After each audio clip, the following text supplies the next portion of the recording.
summarized here in this way, which is this human ability in some settings to gain the strength and the will to do something from the irrefutable evidence that that something cannot be.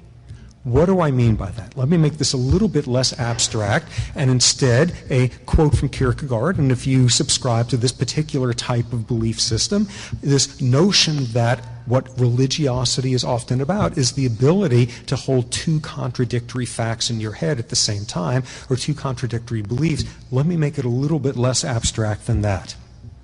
This is a nun named Sister Helen Prejean, and lots of people probably saw the movie back when, Dead Man Walking, which was about her. This is a nun who has spent her time ministering to the needs of men on death row in a maximal security prison somewhere down in the South. And inevitably, she is asked by all sorts of people when hearing she has spent her life solacing these terrifying, evil creatures who are as damaging as any humans can be, saying, how can you do this? How can you have just spent your whole life doing this? And she always has the same answer. The less forgivable the fact, the less forgivable what the person has done, the more we must find the means to forgive them. The less lovable the person is, the more we must find the means to love them. And as a strident atheist, this strikes me as one of the most irrational, nutty, magnificent things we are capable of as a species. The more something cannot be, the more we have to make sure it is. And to finish up here, in lots of ways, that is the realm where we can do our most uniquely human things, built out of a danger of a certain human wisdom. You sit there and you look at enough about what's going on in the world, and you learn enough about it, and you become wise about it, and there's almost an inevitable conclusion that you have to reach, which is none of us can make things better because we're too small, and they're too big, and they're too powerful, and it's not going to matter anyway, and none of us can make things change. And what we have to deal with is the notion that the more clearly, irrefutably, and arguably it's the case that you cannot make a difference, the more that must be the motivation to make a difference and have that as a moral imperative. So at the end of the day, we do smelly stuff just like hamsters, and we do strange things with our stress hormones, but at the end of the day, this realm of being able to take abstractions and turn metaphors into things as powerful as the most visceral of sensory effects, and to do all of this in a context of moral imperatives, we are an entirely different planet from other species. Our ability to constantly confuse the real with the metaphorical, parentheses, our brain's evolutionary challenge to have come up with something as novel as moral abstractions and have to duct tape it into some part of the brain that lizards use, and the ability for us to flip back and forth, and the ability to build entire worlds of good or bad acts out of that. How is that different from the realms of philosophy or religion? Well, depending on your tastes, that's not different in the slightest, or it's a completely different way of thinking about it. It's obviously part of that. When you have a nun saying things like, my central credo is the less lovable someone is, the more I must find the means to love them, that is at the centerpiece of that style of thinking. And as shown there, it could be framed theologically, and as shown in lots of other cases, it need not be. And one final question would be, how can all of that be cultivated? Well, that's... I don't know. Come on! I'm just a professor. I don't know. Let's see. I think for starters, it suggests we should give tubercular meat to all of the aggressive males on this planet.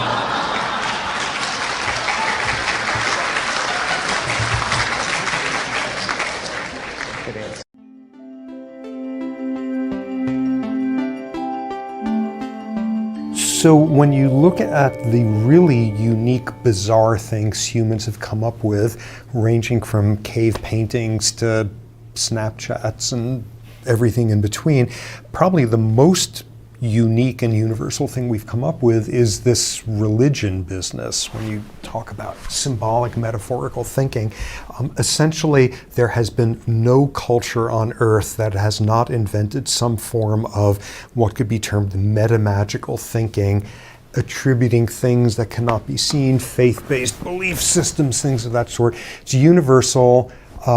95% of people believe in some sort of omnipotent something or other out there. Every culture out there has it. People have endlessly speculated about the evolution of religiosity. And at least in terms of westernized religions, it makes perfect sense why they've evolved, because they're wonderful mechanisms for reducing stress. It is an awful, terrifying world out there where bad things happen and we're all going to die eventually. And believing that there is someone responsible for it, at least gives some stress-reducing attributes built around understanding causality. If on top of that, you believe there is not only something out there responsible for all of this, but that there is a larger purpose to it, that's another level of stress-reducing explanation.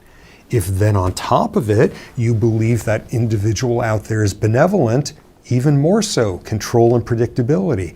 Benevolent and listens to human entreaties, more elements of control. Benevolent listens to human entreaties and prefers to listen to people like you, who look like you, pray like you, request like you, even more so. They're just all these levels of control, predictability, they're stress reducing. And what is infuriating to me as an utter complete atheist is a very, very solid literature showing the health benefits of religiosity, independent of you tend to get a social supportive community when you're religious, you have fewer lifestyle risk factors. The mere ability to perceive causality, reason, benevolence especially for people like me, if I say the right combination of words and fervently believe in it, that's wonderfully protective and there's health benefits to it. If it is a totally heartless, indifferent, apathetic universe out there, you are far more at risk for all the logical things, which is to conclude it is an utterly depressing universe out there. Rates of depression are much higher among atheists, go figure. So in terms of that, it makes perfect sense why this is something that people have come up with. And rather than asking why is it that 95% of humans come up with some form of religiosity, much more biologically interesting question to me is what's up with the 5% of atheists who don't do that?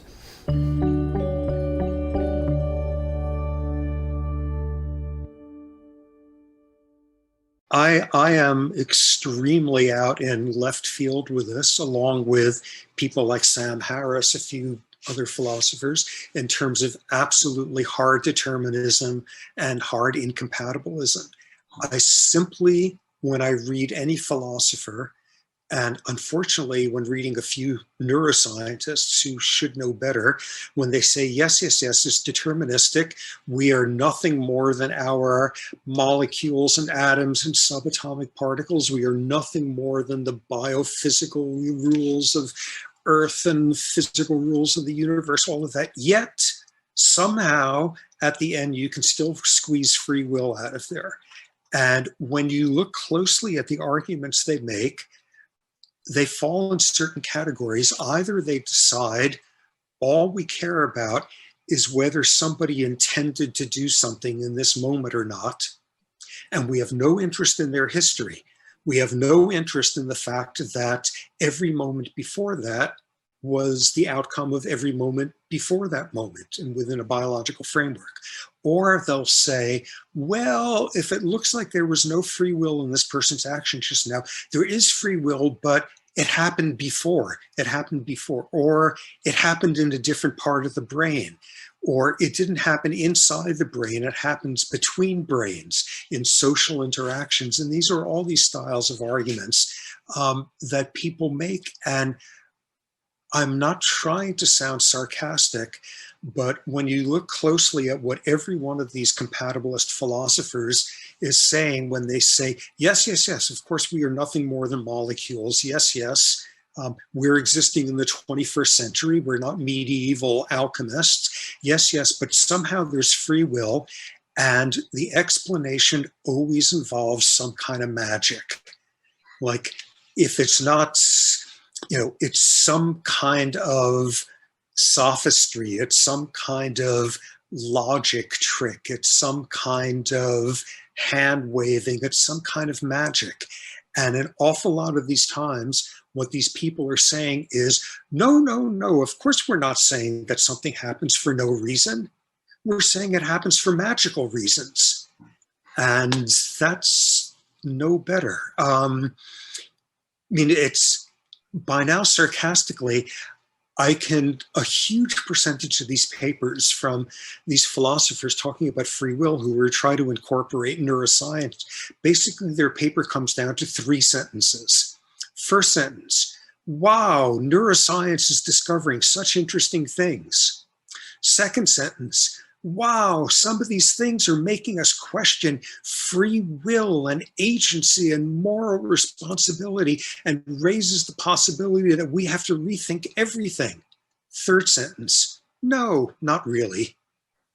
And like that's basically their stance. They could take the logical steps all the way out that you see how fetal environment has something to do with the adult that you are. You see something about childhood nutrition has something to do with it. You see something about this morning's hormone levels, last year's trauma, what smells there are in this room. Everything from 1 second ago to a lifetime ago, all of those are shaping behavior. And somehow they need to pull free will out of that, because I think it makes people very, very uncomfortable and on the edge of panic to have to confront the fact that we are nothing more or less than biological organisms.